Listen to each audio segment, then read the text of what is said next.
നമസ്കാരം. നമ്മൾ ഇപ്പോൾ പുതിയൊരു കണ്ണൂർ പുതിയൊരുവിലെ ഒരു പുതിയൊരു വീടിൻ്റെ കൺസ്ട്രക്ഷൻ സൈറ്റിലാണുള്ളത്. അവിടെ ജില്ലി ഇറക്കിയിട്ടുണ്ട്. ഈ ജില്ലി 12mm ആണ്. ഇത് പയ്യാവൂർ സ്റ്റോൺ ക്രഷറിൻ്റെ പ്രൊഡക്ട്സാണ്. ഈ 12mm ഇവിടെ ഉണ്ട്.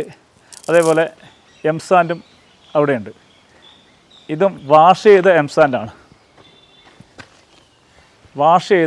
എംസാൻഡാണ്.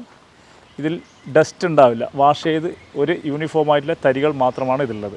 ഇത് ഉപയോഗിക്കുന്നത് നമ്മൾ റൂഫ് വാട്ടർ മാനേജ്മെൻറ്റ് ചെയ്യാൻ വേണ്ടി സ്ക്രീഡ് ചെയ്യാൻ പറ്റില്ല. 12mm with piece and cement ഉപയോഗിച്ച് സ്ക്രീഡ് ചെയ്യാൻ വേണ്ടി ഉപയോഗിക്കുന്നതാണ് ഈ 12mm. 12mm ഉപയോഗിച്ചാൽ നല്ല നിറഞ്ഞു കിടക്കുകയും പൊട്ടലും വിള്ളലും ഒഴിവാകുകയും നല്ല കോൺക്രീറ്റായി മാറുകയും ചെയ്യും. അതിന് വേണ്ടിയിട്ടാണ് ഈ മെറ്റീരിയൽസ് ഉപയോഗിക്കുന്നത്. ഈ കോൺക്രീറ്റ് ബിൽഡിങ്ങിൻ്റെ മുകളിൽ വെള്ളം കെട്ടിക്കിടക്കുന്നുണ്ടെങ്കിൽ അതെന്തായാലും നമുക്ക് പുറത്തേക്ക് ഒഴിവാക്കണം. അതിന് water management system, water proofing with water management സിസ്റ്റമാണ് ഇവിടെ ചെയ്യുന്നത്.